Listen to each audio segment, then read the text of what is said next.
Janjian jam berapa, datang jam berapa. Ya sorry nih. Iya tuh, Sandra juga baru datang tuh. Guys, aku tadi masih bantu kakakku. Udah biasa kali, kan kamu duta si paling telat. Santai aja, kalau kamu kenapa? Aku tadi masih repot, masih ngurusin bisnisku yang lagi rame nih lihat. Lihat nih. Wah. Capek banget ngurusin tiap hari. Jadi hilang kan di time-nya. Wih, mantep tuh. Aku dulu juga gitu. Awalnya iseng jualan hijab. Sekarang bisa punya toko. Tapi ya gitu, banyak yang harus diurusin jadi pusing. Termasuk urusan pajak ya.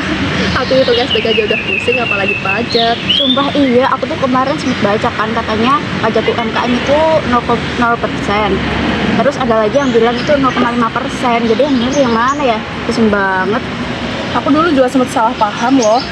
Katanya yang 0% itu buat yang baru mulai, tapi ya nggak tahu. Oh, pajak UMKM ya.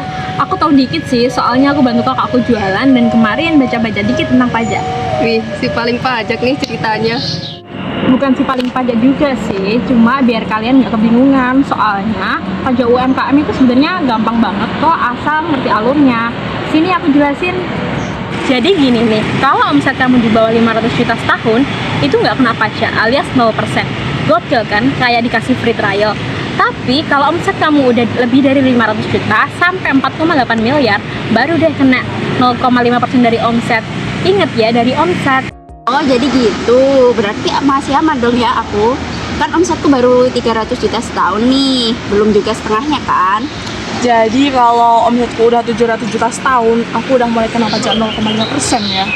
Betul banget, tapi tenang, itu masih termasuk ringan banget nggak sih? Namanya juga pajak final UMKM, ini tuh kayak tarif privilege. Tapi final tuh maksudnya gimana sih? Pajak final tuh maksudnya pajak yang udah selesai di situ aja. Jadi kamu nggak perlu lagi ngitung laba rugi atau nyatuin dengan pajak yang lain. Jadi yang dihitung tuh dari omset ya, bukan dari laba. Iya, jadi mau kamu untung dikit atau banyak, tetap kena 0,5% dari total penjualan. Itu yang bikin gampang. Berarti enak dong, nggak ribet ngitung biaya segala, kayak bon-bon cashback gitu. Iya, simpel, tapi ada konsekuensinya juga. Karena dia final, pajak itu udah mentok. Jadi dia nggak bisa buat ngurangin pajak penghasilan lain. Oh, jadi ibaratnya kayak harga pas gitu ya, bayar segitu udah beres, nggak usah diangkat lagi. Nah, pas banget analoginya. Bentar-bentar, kan aku udah 4 tahun nih pakai tarif 0,5%. Masih boleh lanjut gak sih? Lanjut.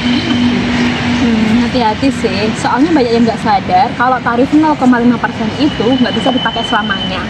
Tapi ada batas waktunya. Contoh kayak kamu gini, orang pribadi tuh maksimal 7 tahun. Kalau CV atau firma itu paling lama 4 tahun. Kalau PT itu 3 tahun. Habis itu ya balik lagi ke pajak normal. Wah, jadi kayak masa promo gitu ya. Habis itu bayar normal. Jadi kayak diskon GoFood gitu ya. Awalnya harganya murah, lama-lama kelihatan juga harga aslinya. Ya gitu deh, tapi logikanya gini.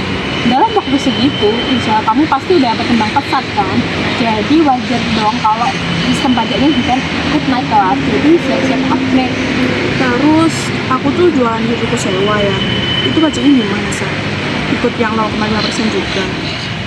Beda lagi, itu namanya PPh final 10% dari nilai sewa. Biasanya sih yang bayar pemilik bangunannya, tapi bisa juga udah dimasukin ke harga sewa.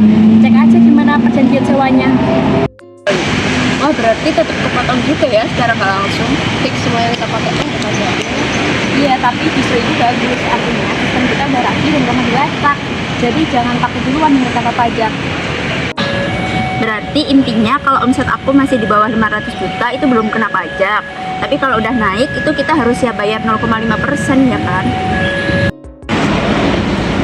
Dan ingat, itu pajak final ya. Dihitungnya dari omset, bukan dari laba.